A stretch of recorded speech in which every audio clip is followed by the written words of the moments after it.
Esta segunda conferencia cuaresmal la he querido titular La comunidad cristiana y el ocaso de los imperios.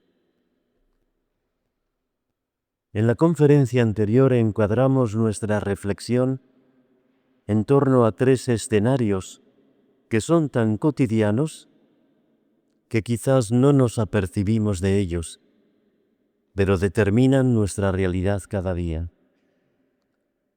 La comedia de nuestra frivolidad, la tragedia de nuestros sinsabores y el drama en el que nuestra libertad se lo juega todo.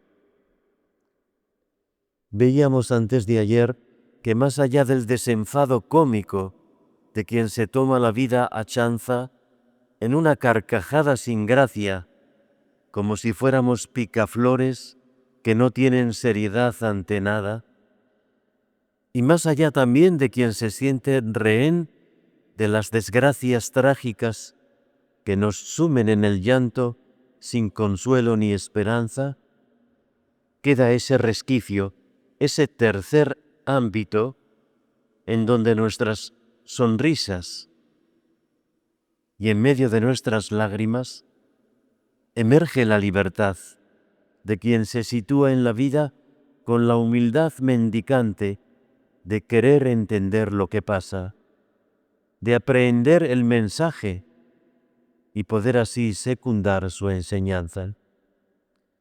Porque así nos lo ha querido revelar Dios mismo en su palabra, como esa teodramática que decíamos parafraseando al gran teólogo Hans Urs von Balthasar. Dios toma en serio mis preguntas sin derivas trágicas. Dios brinda con gozo mis alegrías sin acabar en una cómica holganza, mientras se implica en el camino de mi andanza como un discreto caminante que respeta siempre mi drama.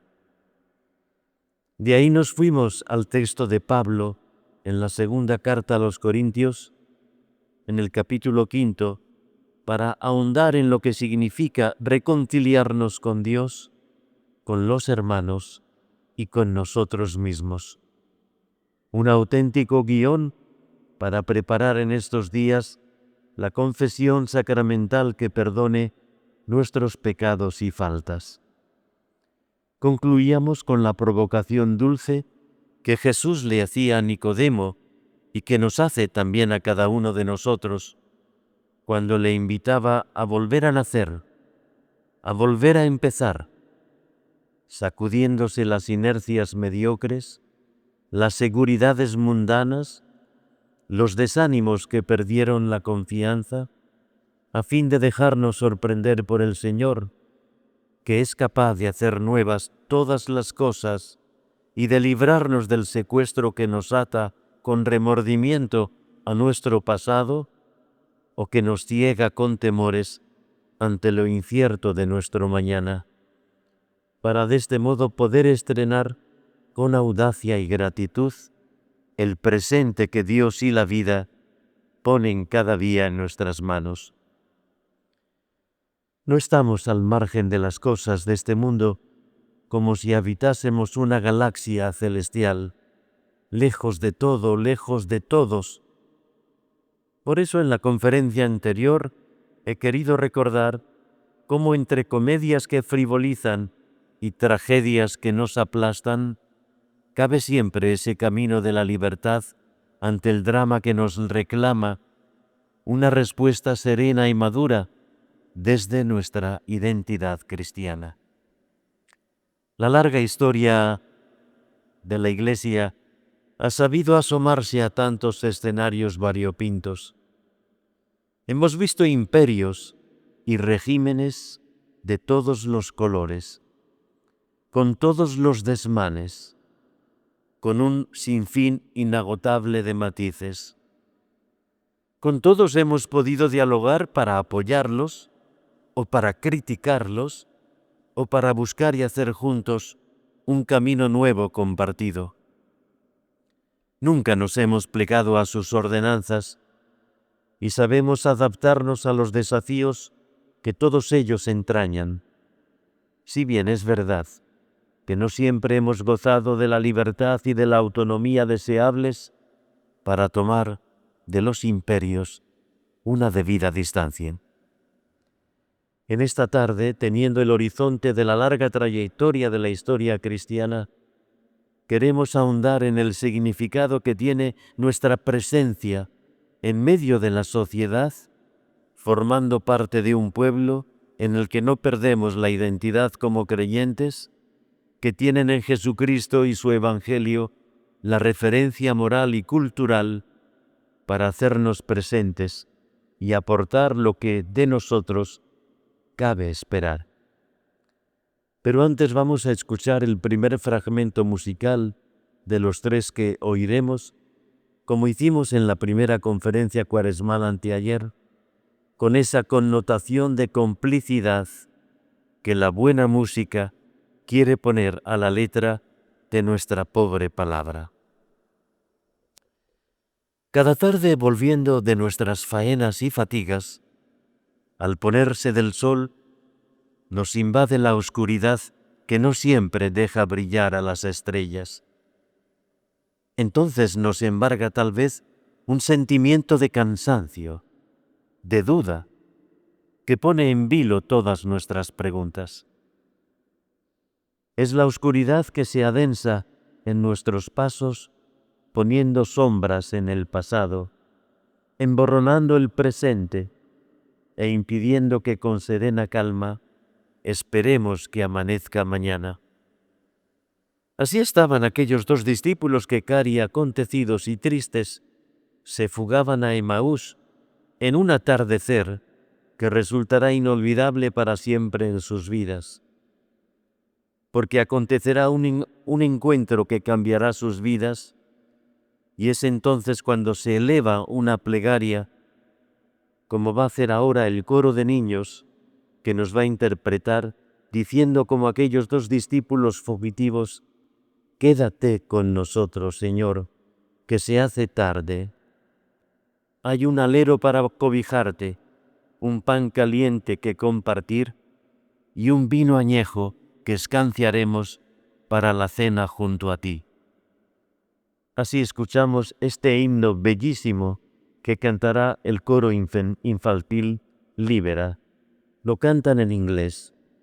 Abide with me, fast falls the eventide. The darkness deepens, Lord with me abide. Quédate conmigo cuando rápido atardece y la oscuridad se nos hace densa. Señor, quédate conmigo. En un imperio que cae, las aguas turbulentas bajo el puente de nuestra autoridad nos piden una toma de postura. Necesitamos que Dios se quede con nosotros, como acabamos de escuchar.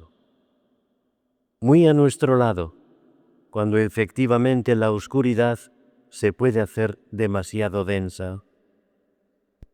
En este atardecer de nuestra humanidad, hay ocasos que siembran la perplejidad más preocupada, cuando lo que nos parecía sólido y adquirido, con fundamento indeleble, de pronto se hace líquido que cualquier temporal nos arrasa. Parece que la historia humana es lenta y reacia para aprender de sus propios errores y vuelve a tropezar cayendo de bruces en las piedras más inconvenientes para la paz y la convivencia.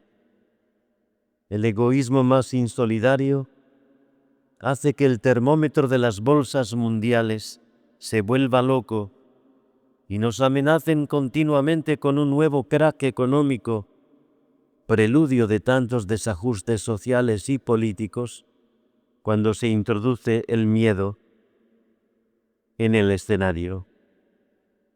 Escenario también de los arribistas, que con demagogia populista pretenden sacar tajada electoral, haciendo promesas demagógicas y adoptando medidas oportunistas.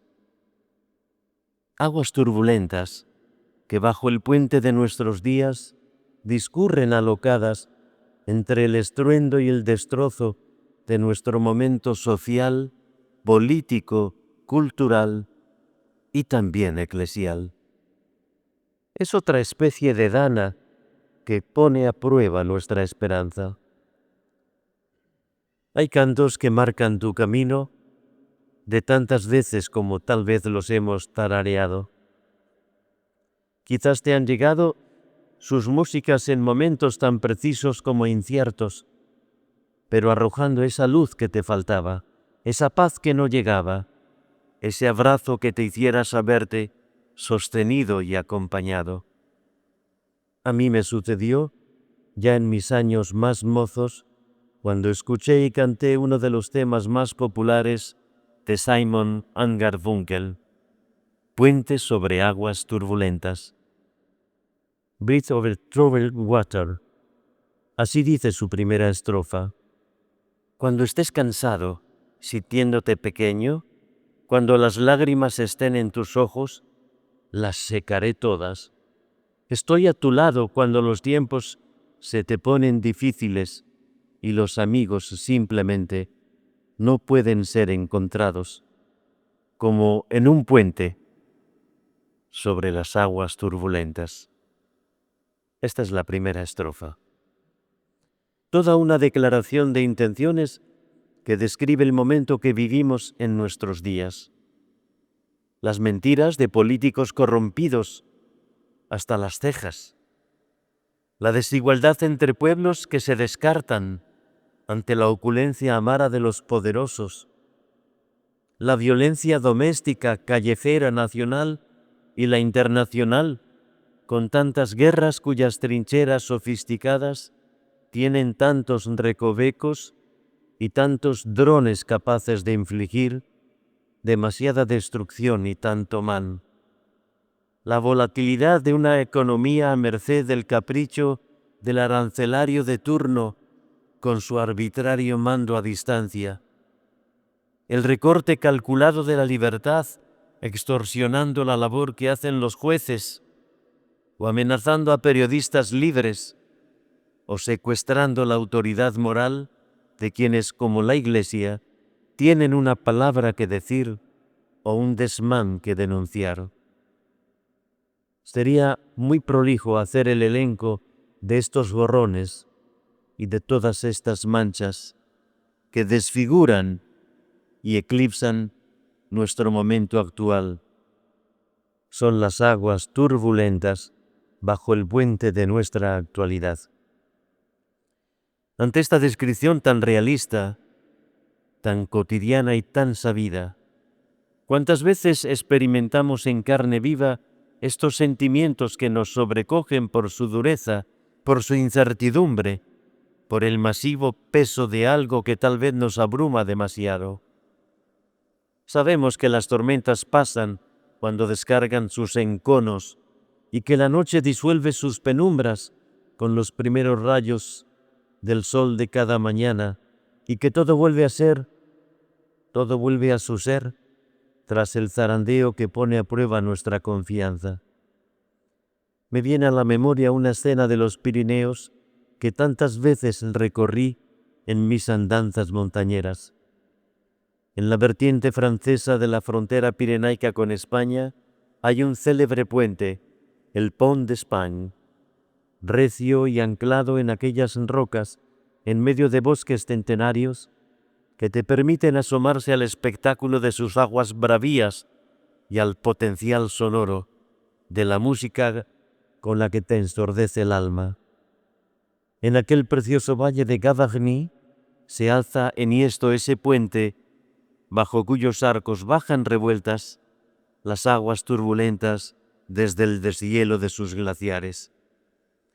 La vida real no es distinta a este escenario, y la historia de la humanidad, la historia misma de la Iglesia, también nos asegura que hay un final bondadoso que siempre se reserva la divina providencia, la que pertenece en exclusiva a un Dios que se concedió eternamente la última palabra sobre todas las cosas. No por saberlo dejan de doler las pruebas que desafían nuestra esperanza, pero hemos de acertar a recordarnos el final del verso de la vida, cuando el Señor declama la última estrofa de nuestro poema vital.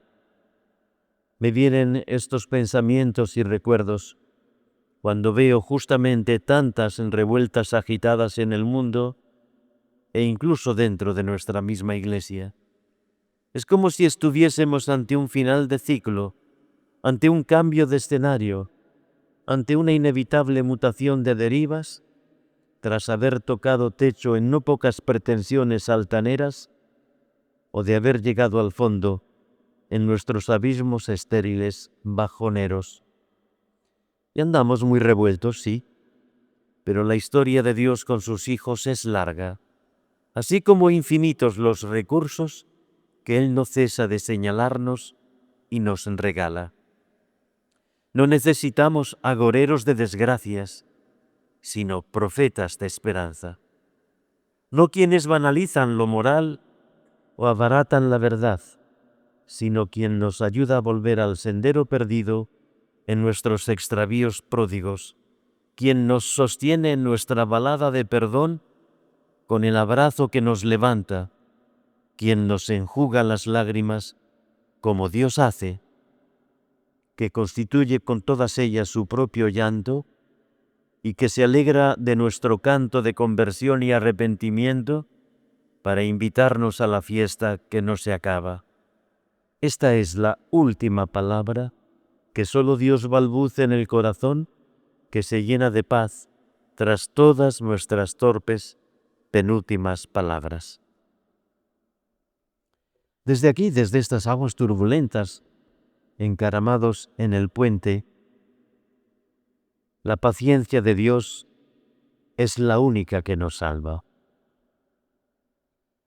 La palabra de Dios nos acompaña de modo especial en este tiempo fuerte litúrgico como es la Cuaresma, y se nos plantea la llamada fuerte para la acogida de la gracia precisamente en las lecturas que durante todos estos días la Iglesia nos proclama. Pero podría sucedernos que estemos demasiado resabiados ya, con la conciencia de nuestra fragilidad tantas veces comprobada, o que tengamos dificultad para dejarnos sorprender por el Señor. Si el primer día nos preguntábamos con cierto escepticismo, ¿cuántas cuaresmas tenemos vividas? ¿Cuántas cuaresmas tenemos en el cuerpo con más o menos conciencia? ¿Y cuáles habían sido los resultados de su beneficio en frutos de conversión y santidad para llegar, oh Dios, a la conclusión de tener que constatar nuestra humilde pobreza, de haber crecido poco como cristianos, de haber contradicho con los hechos lo que nuestros labios de memoria recitaban? Esto nos abre a la pregunta que se hacía en este sentido aquel sabio: ¿cuánto dura la paciencia de Dios? ¿Tiene fecha de caducidad su paciencia? Que era como plantearse si el hartazgo divino ante la lentitud o torpeza de los hombres tenía tope o tenía medida, y sobre todo, si nosotros tenemos arreglo y remedio. Lo cierto es que Dios no se cansa nunca de estar empezando siempre con cada uno de nosotros. Lo vemos en el conocido y precioso diálogo entre Dios y Moisés en la llanura frente al monte Horeb. Está tomado del libro del Éxodo que hemos leído y escuchado en este tiempo de Cuaresma. Moisés pastoreaba el rebaño de su suegro Jetro, sacerdote de Madián. Llevó el rebaño trashumando por el desierto hasta llegar al Horeb, la montaña de Dios. El ángel del Señor se le apareció en una llamarada entre zarzas. Moisés se fijó. La zarza ardía sin consumirse. Moisés entonces se dijo: voy a acercarme a mirar este espectáculo admirable, a ver por qué no se quema la zarza. Viendo el Señor que Moisés se acercaba a mirar, lo llamó desde la zarza: «Moisés, Moisés». Respondió él: «Aquí estoy». dijo Dios, no te acerques, quítate las sandalias de los pies, pues el sitio que pisas es terreno sagrado. Se trata de cómo un anciano, tenía ya 80 años, es sorprendido por Dios para hablarle, para llamarle y luego para enviarle. Hay detrás una historia de fracaso, de ensoñaciones fallidas y de derivas deprimentes por la incomprensión que Moisés sufrió ante el rechazo de sus propios hermanos, por la pretensión que tuvo de ser la medida liberadora de su pueblo. Ante una vida llena de posibilidades que se malograron, él se quedó en la tierra de Madián, que era tierra de nadie, donde se casó con la hija de Jetro, de la que tuvo 2 hijos. Y ahí tenemos al poderoso Moisés, en obras y palabras, que está de vuelta, que se retira de la primera línea, que tira la toalla, que asume la pesadilla en la que se convirtieron sus sueños y sencillamente se atrinchera en algo comedido y sin horizonte, más que cuidar de su esposa Séfora, educar a sus 2 hijos y cuidar un pequeño rebaño de cabritas. Un Moisés así de reducido. Pareciera que no había posibilidad de que en esa vida acurrucada y complacida pudiera ser alterada por algo que la pudiese convencer y volver a proponer lo que él ya descartaba. Pero esto sucedió con esa aparición sin cita previa, en la que se desbarata la inercia acomodada en una mediocridad calculada de quien ya no espera nada, para que nada menos pedía él que le dejasen en paz sin que se perturbase su horizonte aburrido y cotidiano. Pero así es Dios, cuando lo intenta y una y otra vez para hacerse encontradizo. No nos impone el susto que nos coarta, ni nos deslumbra con su luz poderosa para cegarnos.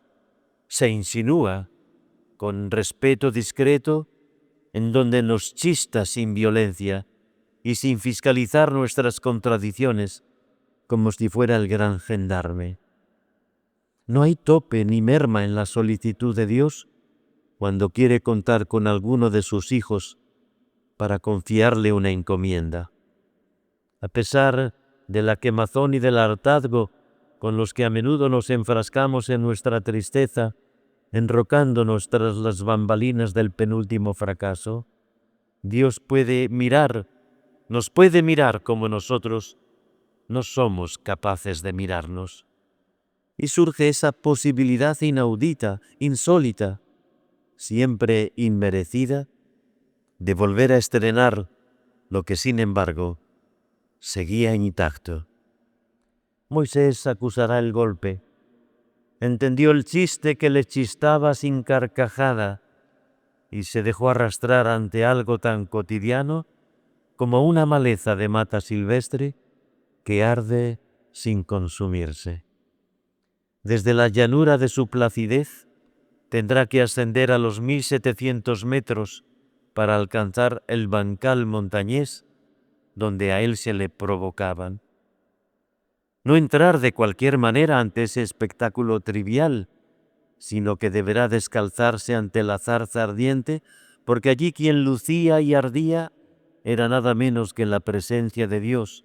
Es decir, habrá que disponerse a escuchar lo que Él dice y mirar lo que Él señala, y luego basta con secundar lo que pone en nuestras manos, siguiendo las indicaciones que tiene a bien confiarnos, para volver a empezar de nuevo, para volver al camino perdido, para volver a la casa que se dejó y al Padre que en ella cada día nos aguarda.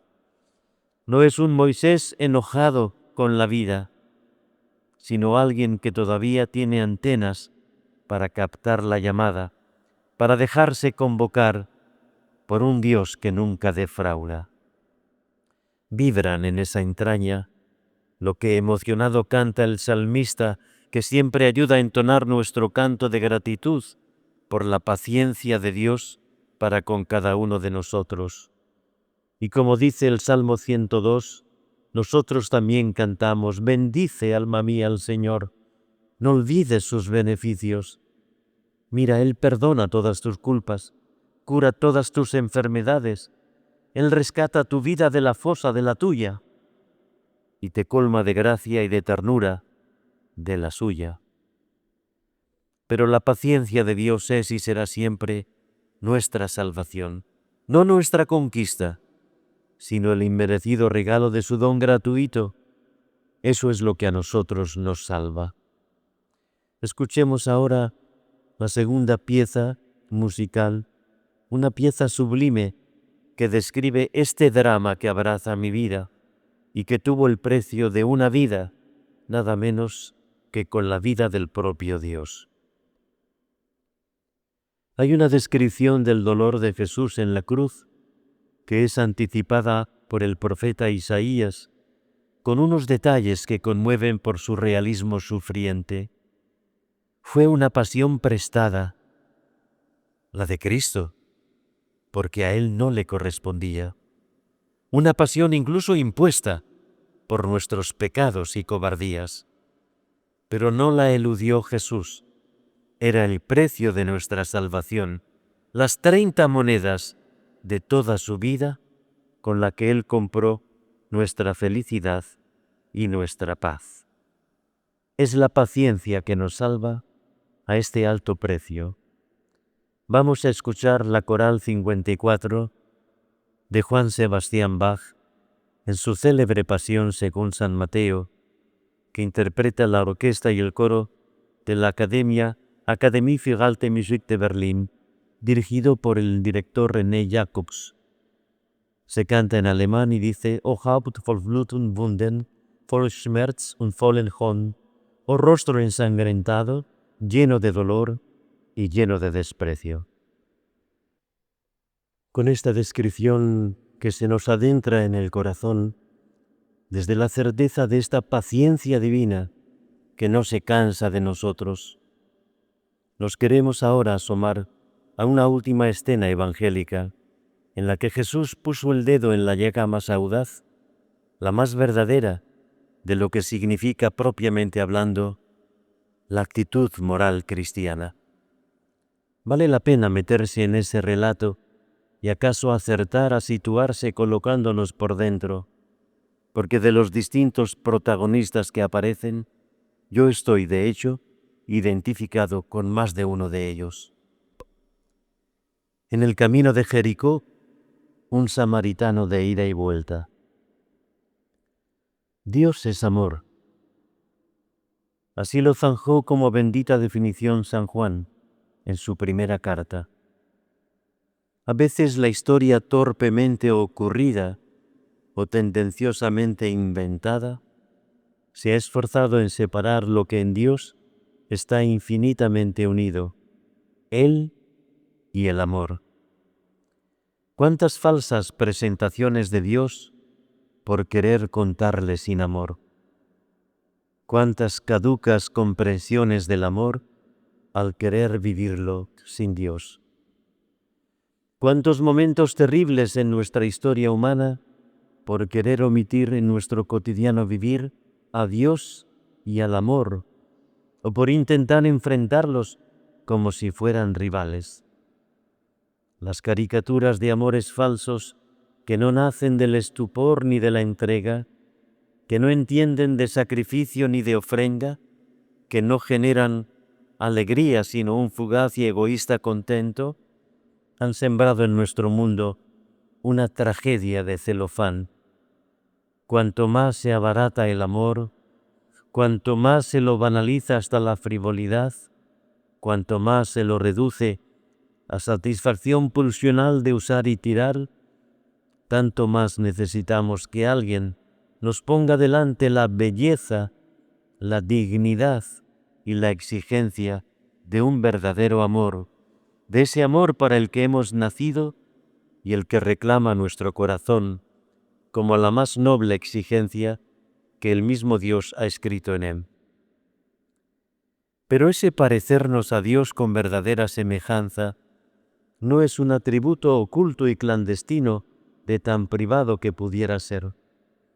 Somos iconos de un Dios que tiene esa entraña amorosa y en nuestro amor entrañable se debería espejar. Ahí viene la impresionante parábola que nos narra el evangelista San Lucas en la bajada a Jericó, cuando un maestro de la ley le preguntó para poner a prueba al maestro: ¿qué tengo que hacer para heredar la vida eterna? Y Jesús le contará la parábola.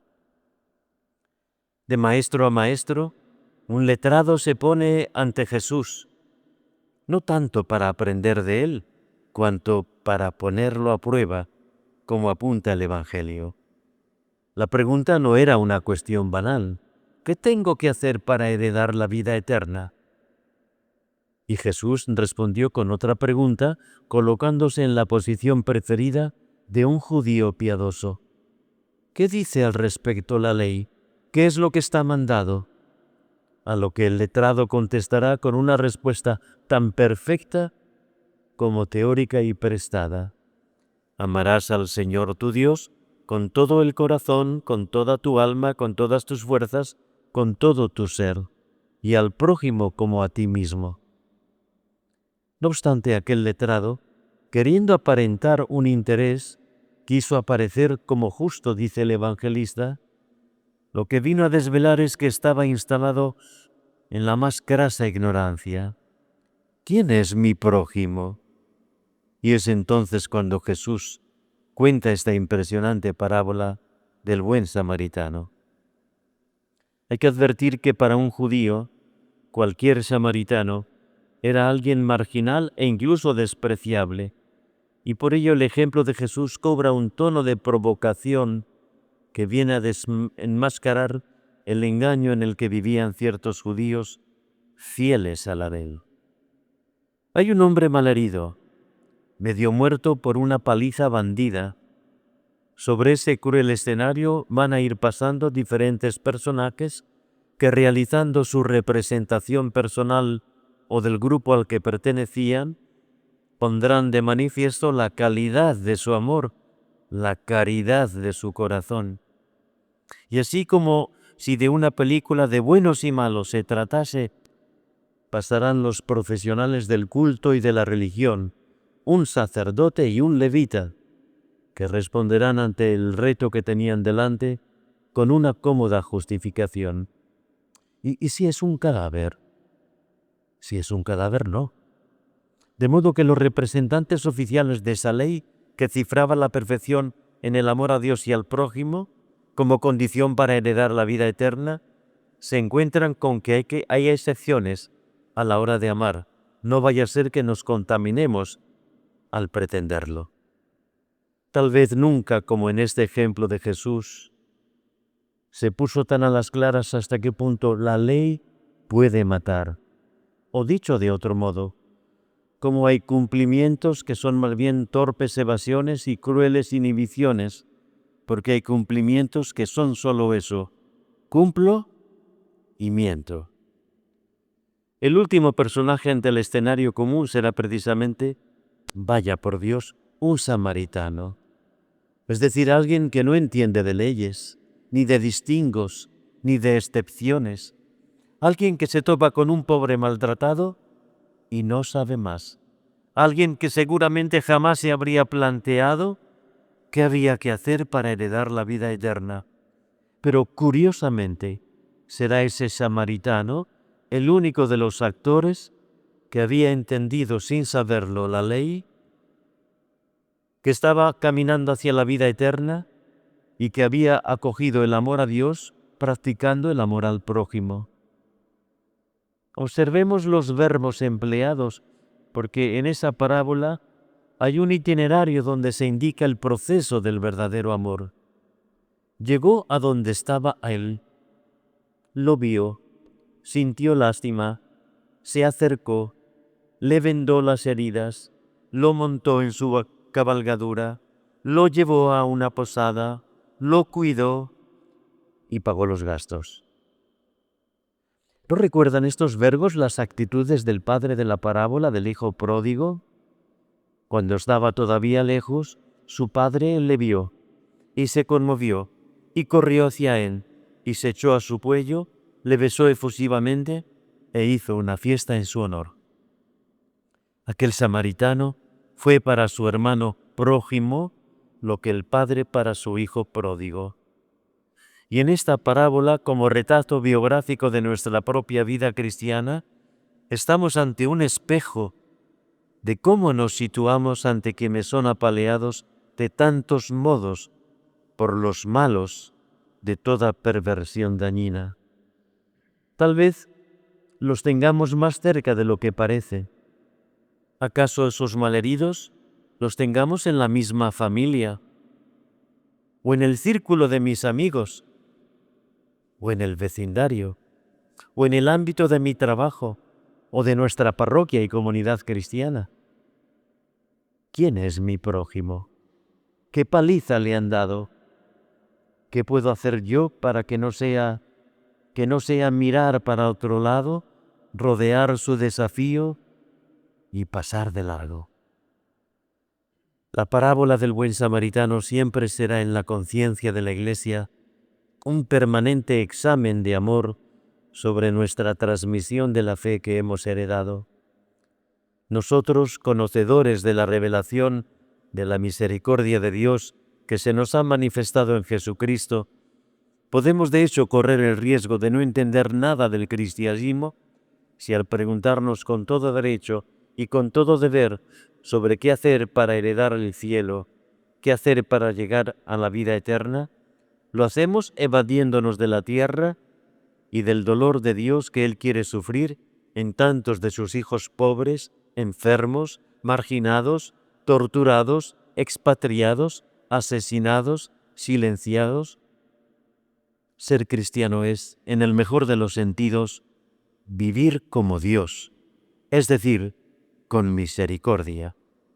Ser prójimo en cristiano es practicar la misericordia con cada prójimo, con cada próximo, sea quien sea. Y Jesús añadió, y hoy nos añade a nosotros, anda, haz tú lo mismo. Así en las bodas de la vida, amigos y hermanos, cuando falta el vino de la esperanza, el del amor o el de la fe, el vino de la verdad, de la bondad o la belleza, somos llamados a fijarnos en cómo hizo María, y lo hacemos con el canto final, con el que concluimos estas dos conferencias cuaresmales en nuestra Catedral de Oviedo. Miremos, sí, a María, como hacemos cada noche, para ponernos en sus manos maternales, que arrullan la nana de nuestra paz, como sus hijos que somos. Ella propuso a aquellos sirvientes en las bodas de Caná, haced lo que Él os diga, porque precisamente ella no hizo otra cosa sino hacer en su vida lo que le dijo Dios. Se lo pedimos escuchando esta delicada antífona mariana del final de la Salve, compuesta por el compositor británico Paul Millor e interpretada por el coro Ténebre del Nigel Short. El Señor esté con vosotros. Bendito sea el nombre del Señor. La bendición de Dios Todopoderoso, Padre, Hijo y Espíritu Santo descienda sobre vosotros.